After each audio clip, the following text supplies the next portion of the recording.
the third module of assessment and reading instruction. Today we're going to look at informal reading assessments. We're going to explore the role of assessment, especially formative, can have in reading programs. We're going to learn how to administer the informal reading inventory and passage analysis assessments that are based on that. And then we're going to explore other types of assessments that can be done quickly in the reading classroom. Before we move on, I want to show you a quick little video. Bear with me, I'm a child of the 80s. I still like Will Smith, you know, and I just like the message in here because I think it's really relevant to the discussion we're about to have. I want to say something that I want you to remember for the rest of your lives, okay? I want you to listen closely. I'm giving you the key to life right now. This is the key to life. The key to life is running and reading, all right? Now listen, very serious. The key to life is running and reading, all right? Now, why running? When you're running and you're out there and you're running, there's a little person that talks to you. And that little person says, oh, I'm tired. My lungs are about to pop. Oh, I'm so hurt. I'm so tired. There's no way I can possibly continue. And you want to quit, right? That person, if you learn how to defeat that person when you're running, you will learn how to not quit when things get hard in your life. Running, all right? That's the first key to life. Reading. The reason that reading is so important. There have been millions and billions and billions and gazillions of people that have lived before all of us. There's no new problem you could have with your parents, with school, with a bully, with anything. There's no problem you can have that someone hasn't already solved and wrote about it in a book. So the keys to life are running and reading. All right, so this, I think what I like about this is it's two metaphors that I think are really apt to the discussion because, first of all, it talks about the value that we have in reading, why it is as teachers that we want to unlock the power of literacy and what treasures literacy holds for our students. But it also talks about the need for perseverance in life, and for some students that perseverance is something that's required for them even in the very act of reading. And so we want to talk today about how we can train our students so that they can develop that perseverance and maybe develop those skills so that it becomes easier for them to engage in reading and unlock all of the potential of reading. So what I want us to think about when we're talking about the informal reading inventory that I'm going to go over in a moment, I want you to think about it in terms of the framework of instruction. I'm sure you've heard of formative and summative assessments. We're definitely where the summative assessment was the Common Core State Standard testing that we talked about last module. This module, we're going to think about the assessments in terms of formative assessment. And so I have there the Council of Chief State School Officers. I have their definition. If you take a minute and look at that.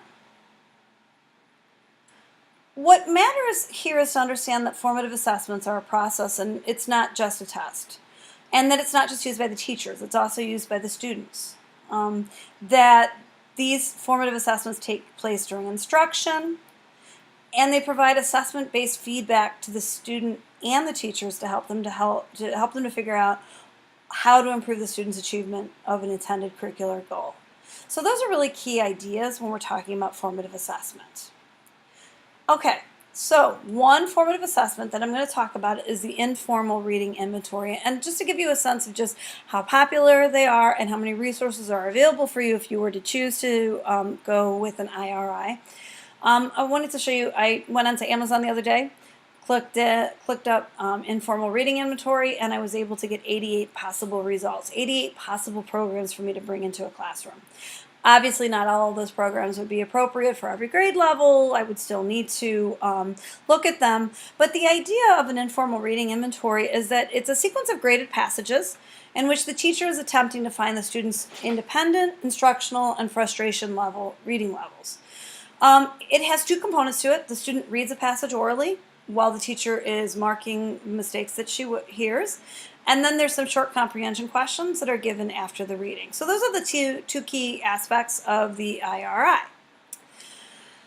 But it's kind of important for us to think about this idea of the graded passages in terms of fresh reading levels, because generally Independent frustration level is a student is able to read it with oral reading accuracy of 99%, comprehension accuracy of 90% and above.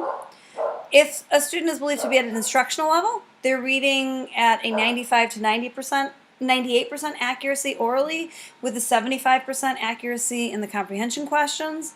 And the frustration level really becomes, 90% accuracy when they're reading, 50% accuracy in their comprehension questions. But there's a lot to consider in those three categories. For instance, you got to think about how difficult were the comprehension questions. They might have been too difficult. They might not have been difficult enough, so they might be a mismatch between what it's really showing you.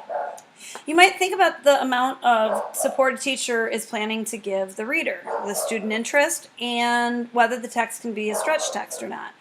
Students are going to be able to move past frustration levels if they're highly interested and highly engaged in reading. My mother-in-law was diagnosed with breast cancer. I was able to read through some medical journals because my interest was really high when she was going through treatment. Certainly some texts, some trust texts are definitely in the instruction book, maybe even into the frustration level. I taught on the high school level. I taught Shakespeare to ninth graders. There is never any opportunity to teach Shakespeare without some level of frustration for the students because it's just so very difficult of a text. However, I offered a lot of support. Same thing with when I was teaching AP literature. I was teaching James Joyce, very difficult text. However, because of the amount of support that I offered and because of the way that the assessments were developed, that frustration level was actually appropriate for the instruction. So these are not hard and fast rules. These are kind of ways for you to engage. All right, so when we're talking about oral reading accuracy, we're really looking for what we call miscues. And so when we are talking about a miscue, we're talking about looking for things like, does the student omit a word, insert a word, substitute a word, reverse a word? Are they teacher supplied words? Did you as the teacher have to give them some help? Do they repeat themselves? Do they ignore the punctuation that's on the page? Do they self-correct? And one thing you want you to know is there are several IRA programs up for purchase, and sort of the way they define and the importance that they place on some of these miscues, it does vary. It's really important for us to remember that because this is not a standardized or formal assessment, there's a wide teacher latitude, and this is where you have to bring your own thinking, your own independent knowledge to the conversation. Okay, so when we are thinking then about the oral reading mistakes that a student can make, oral reading mistakes go beyond simply being unable to decode simple phonetic problems. Certainly those are one of them. We call those graphophonetic mistakes. But there's also what we would call semantic mistakes, where there is a problem in the sentence structure, or where another type of mistake is when the student doesn't look at the surrounding text, doesn't make sense within the context of the passage as a whole. And so semantic and syntactic miscues generally will need close attention. The question becomes how acceptable the miscue is in terms of the text meaning. Always, if the text meaning is largely unchanged, those mistakes are less important than the ones that significantly change the meaning. For instance, semantic strength would be considered high when the original meaning of the sentence goes unchanged. Generally, these are acceptable when they're close to the author's meaning. Semantic strength is partial when the miscue is appropriate within a single sentence or a part of a sentence, but not within the overall context of the passage. So if the sentence that I read, I see my house, and the student misreads it and puts, I see my horse. First of all, you could see how this could be both a graphophonetic mistake as well as a semantic mistake. But generally, as well as a syntactic mistake, but generally, it's not a semantic mistake in that the student substituted a noun for a noun, okay? Syntactic mistakes are ones that look at the surrounding text. So syntactic mistakes look at whether or not that mistake makes sense within the overall passage. So you look at them in terms of, are they appropriate or not? And you have to look at whether the miscue works grammatically in the sentence itself, okay? So let's take an example. Let's kind of bear in here a little bit. Let's say that my student is given a oral reading task. The sentence they're supposed to read is Sally likes jelly on her biscuit. So because they can use graphophonetic, they can make a graphophonetic mistake and misread that and say Sally likes jolly on her biscuit, okay? However, if the mistake that they read for me is, if the sentence that they read for me is Sally likes jelly on her biscuit, that means that they relied on, they probably didn't rely on their graphophonetic. They were making a semantic change. Sally likes mustard on her biscuit. But let's say that they change it to Sally likes jam on her biscuit. That's probably a syntactic mistake. Okay, now I want you to think about this. In some ways, you could make an argument that jam was a graphophonetic mistake as well, like perhaps they got to the J, used their knowledge, and put in the word that they know makes sense in the sentence, and they put jam in there. And you can also tell how none of these are hugely problematic, but certainly the middle one is a much larger mistake than the second one, and that's something to keep in mind. The first and the second ones the first two are more problematic than the last one. And really, if you think about it, the first one is the most problematic because there is some sense of meaning that is preserved in the use of the word mustard. So all of these things are kind of going on simultaneously as you are recording your IRA from your student. And that's why it's really kind of important for us to consider meaningful miscues and schema-related miscues, kind of like what could be contributing to the miscues. And this can't easily be done as a student is sitting in front of you. You know, IRAs can be very time-consuming, especially if you have a number of students that you have to give these to.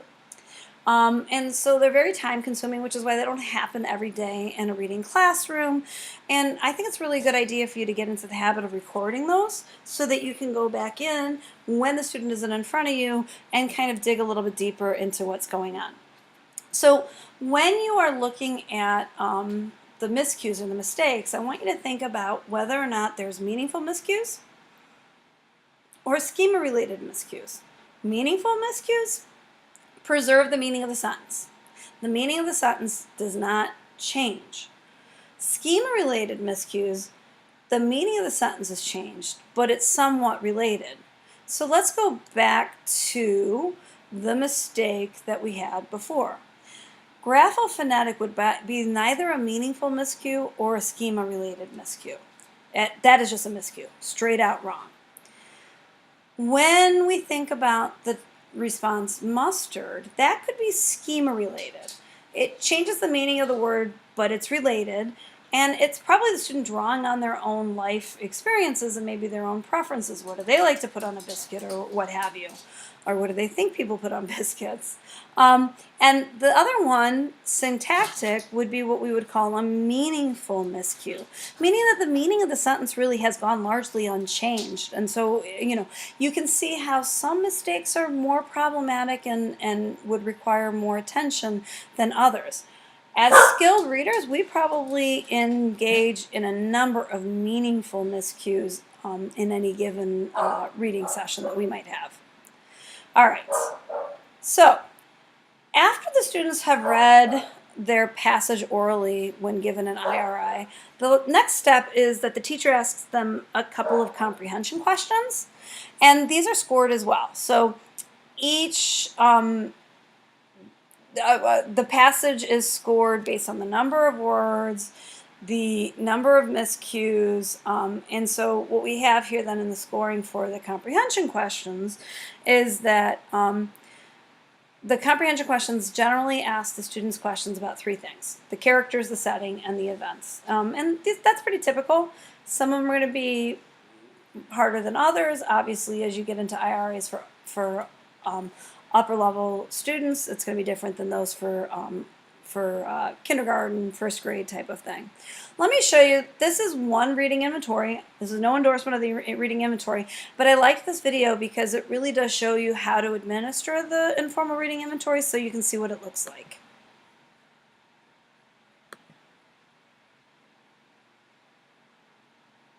To administer an IRI, we would suggest first that a teacher select an IRI. There are many available, commercially available. Some teachers like to make their own. Many core reading programs come with the IRI. So pick one, review it so that you're very comfortable with it. And then we would suggest starting with an easier passage for the student so that the student is motivated, it's not too difficult. Typically that would be 1 to 2 grade levels below the student's current performance level. We of course start any assessment by telling the student why we're doing the assessment and establishing rapport with the student so again they feel comfortable and do their best work for us. We also explain how the IRI will proceed so the student knows that they're likely to read 2 to 3 stories, that they will answer some questions afterward. Again, we want them to be comfortable and do their best work. Hi, Soleil. You're going to do some reading for me, okay? And we're going to read a couple of passages, and I want to find out where your reading level is. And so some of the passages are going to be real easy, and some of them are going to be really hard.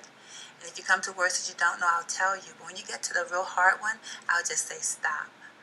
Okay? And that one's too hard, and we'll just stop there. Is that okay? Very good. Many of the IRIs start with an introduction, so if there is one, we should introduce the passage to the student, read the intro if it is provided. We do want to check fluency, so we can time the students to check their fluency, starting our stopwatch as the student begins. We want to avoid saying ready, go, or begin. We just naturally start it when we hear the student's voice. Then as the student is reading along, we're checking the stopwatch for 60 seconds. At 60 seconds, the examiner would mark their protocol to indicate that that's how far the student got. We allow them, though, to finish the entire passage, marking errors along the way so that we can analyze error patterns if there are any. When the passage is completed, we ask the comprehension questions at the end of the passage. Typically, there are somewhere between 5 to 8 questions. And we continue this way from passage to passage until we've really reached what we would call the student's frustration level, when it's obviously difficult. We can give the teacher a sense of perhaps 1 word in every 10 the student is making errors with. That would indicate the text is too hard. United States printed its first passage Postage. stamp in 1847. The first 5 can stamps showed Benjamin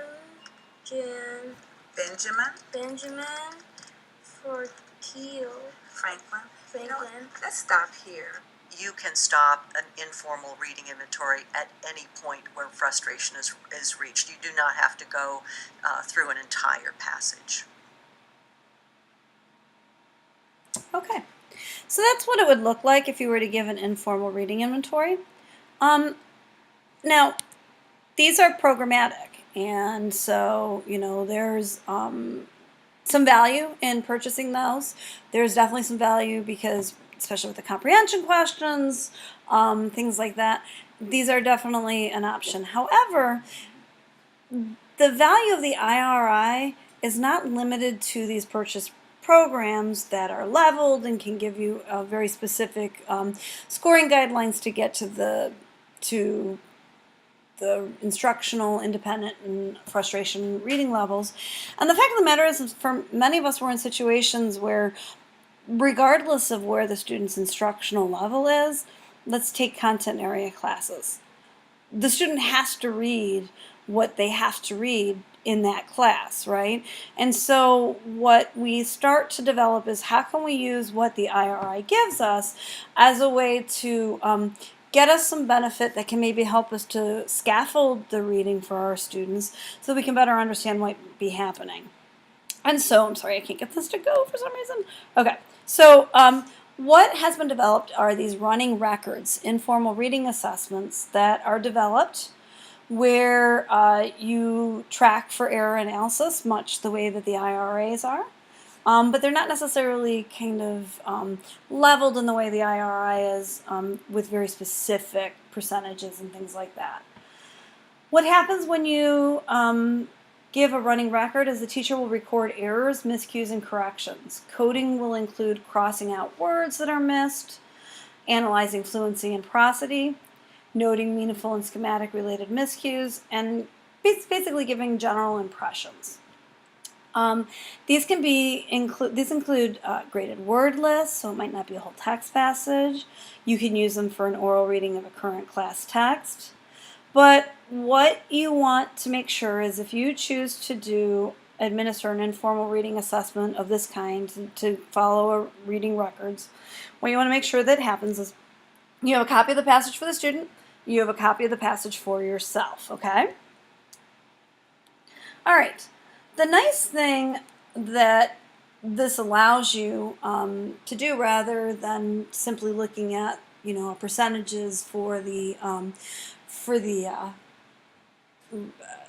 IRI, is it makes time for some of these qualitative choices and observations. So you might think about things like, what does a child do after looking at the passage, after reading the recording, or listening to the recording? What does a child do to identify an unfamiliar word? Do you notice that he's using context clues or semantic clues? Do you notice that she's able to identify word parts?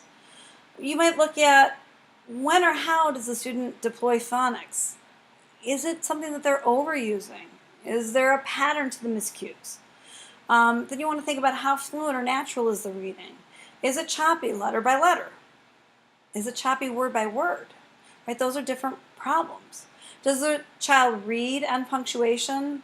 So stopping at the end of a sentence, lifting their voice when a question is appropriate. Oh, I have appropriate spelled wrong, sorry.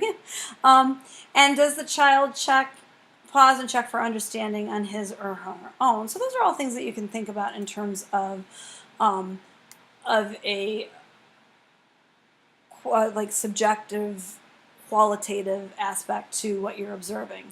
And so what you're going to end up with is a code on the passage itself that is going to allow you something that at the moment of the oral fluency to go back to, okay? But you should also hopefully have the recording, because some of those qualitative aspects maybe take a listening or two. But so this is what, these are some of the ways that people might code a passage. Putting a series of dots over a word that a student does not respond to or will not respond to. When the student inserts, putting that little caret there. When the student does the role reversal, doing those. So I have here these are some examples of the way a teacher might code. You're probably going to develop your own coding system, and you're probably going to especially hone in on the things that are important to you at that point, okay? So then we have to think about, what are the mistakes, and what are the mistakes telling me? Miscues really are hints. They're little we're looking at the process. They're clues into the process that the student is making to be able to read. And so let's think of some of the common miscues and some of the things that they might tell us. None of these are going to tell us definitively what's going on. We have to rely on our other observations. We might want to ask our students follow-up questions. We might want to use our knowledge of the student in general to be able to kind of hone in on where we believe sort of the source of some of these errors might be. But let's look at some of the common errors and some of the common sort of things that it might tell us, okay?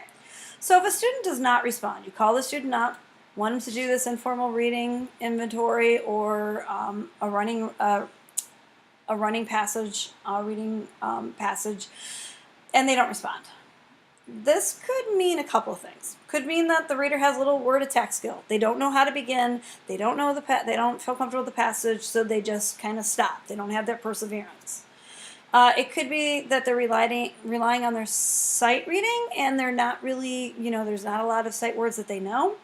It could be that they lack confidence to use context clues, and it could be that they're anxious. Don't be afraid to ask a non-responding reader what's going on. Maybe ask them, what do you do when you see a word that you don't know? Engage them in conversation, and maybe even after you've engaged them in some conversation, give them the passage again and see if they'll read that passage for you. Okay, I was a soccer mom. My daughter was a soccer player for something like 16 years, so I had to use this for substitution. Another mistake is the substitution, right? And so this requires you to check if the word is acceptable or not. A substitution where it's an acceptable substitution, maybe not as huge of a deal as if it's not, okay? So if the miscues are very far from the original, the reader may have some poor phonetic skills, or they're not using context to predict what's going on. If they're common, familiar words that the student is substituting, it could mean that they just have poor sight vocabulary. So you notice that you'd have different prescriptions for different types of mistakes. So let's move to insertion. A student is inserting words that aren't there. The reader may be drawn to the word that is coming and maybe trying to make it semantically acceptable to him or herself. Maybe they're reading just too fast. If it's not changing the meaning, the insertion might not be a very large problem. However, you can see how insertions become increasingly problematic because perhaps in order the student needs to change the ending of a word to keep keep it grammatically correct. And then they need to really start to change the passage quite a bit. So insertion might not be a big problem, but it can start to cause problems for the reader. And the next thing to think about is whether or not a student is omitting something. It could be that the student is omitting the word because if the meaning isn't changed, maybe they just ignored it. The reader may be reading too quickly. The reader might have weak sight vocabulary, and so they're omitting a word that they don't kind of recognize right away. Because omitting words could indicate poor eye tracking skills, it would be worth noting where the words are being left out. Are you seeing a pattern? Every time a new line is started, are they missing the first word of that line? Are they missing the last word of a sentence? Things like that. So because it could indicate eye tracking problems, you want to think about that. Another common mistake is when a student repeats themselves, and it could be that the reader is hesitant. It could be that they have weak visual or phonic skills that may cause them to feel self-conscious. It could be that the text is too hard and they're kind of giving themselves some time. They're building some time into the reading.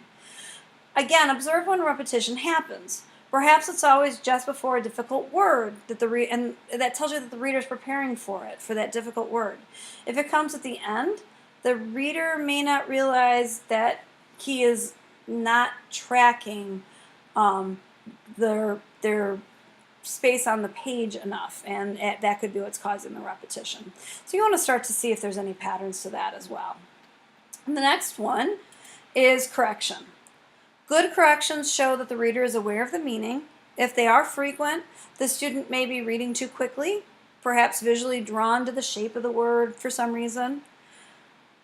Overcorrection can affect the meaning of a text. So we think, oh, it's good, they're correcting themselves. Self-correction is a good thing, sort of meta-analysis or metacognition. We want students to be able to see when they're making mistakes. But if they're constantly overcorrecting, what happens is they're spending too much time second-guessing themselves, correcting themselves, and they're not really kind of spending that cognitive energy on understanding the passage and decoding it. And so you want to think about what could be happening with that self-correction. Reversal. You want to look to see if the reversal changes the meaning. If not, it's probably not a problem.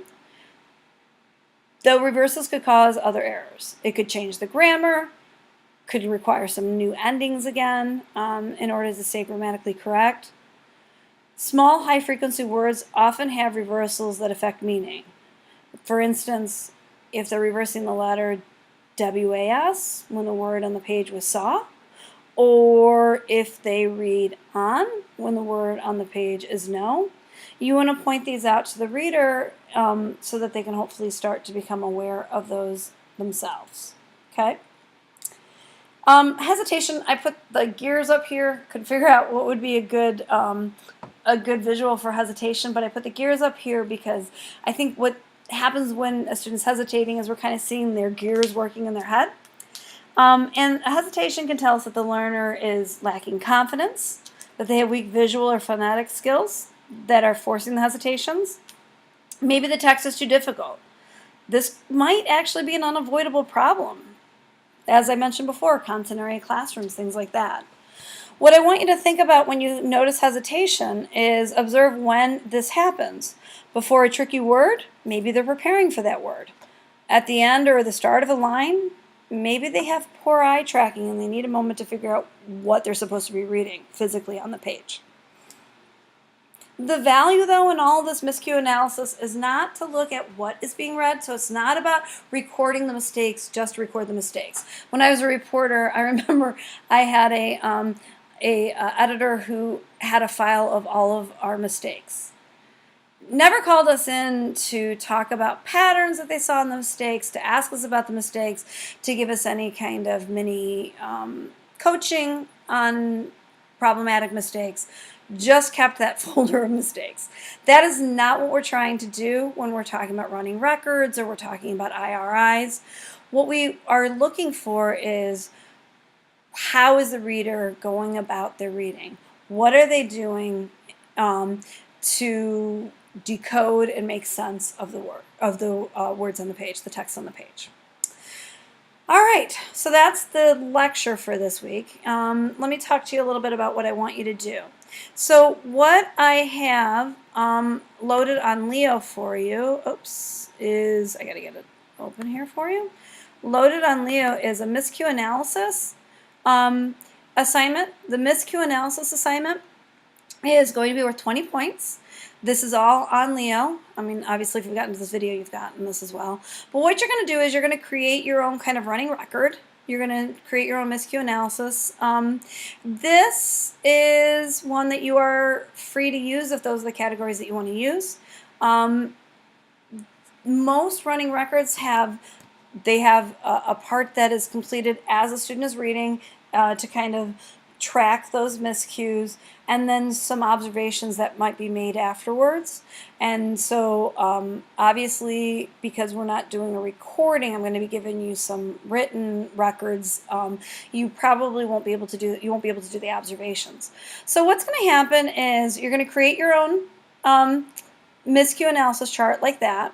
Then you're going to go down to, I've got 2 passages that I want you to simply go through each of the miscues. So for instance, there was an insertion of S. So the student read, "I live in a flat and looks after myself." The student inserted that S. And so the teacher put that that little caret mark and inserted the S.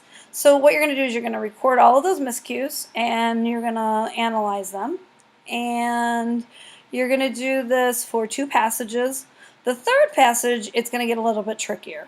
The third passage, you're going to look at the miscue analysis, but I put right in here, while the text was obviously difficult for Martin, there are clues in here that he is able to understand much of the text. And I want you to look for those clues. And what you're going to do is, after reading those, you're going to write a paragraph or 2 response to Martin's reading. And in that paragraph 2 response to Martin's reading, what I want you to do is I want you to tell me what are his strengths and weaknesses and what advice might you give to his teacher.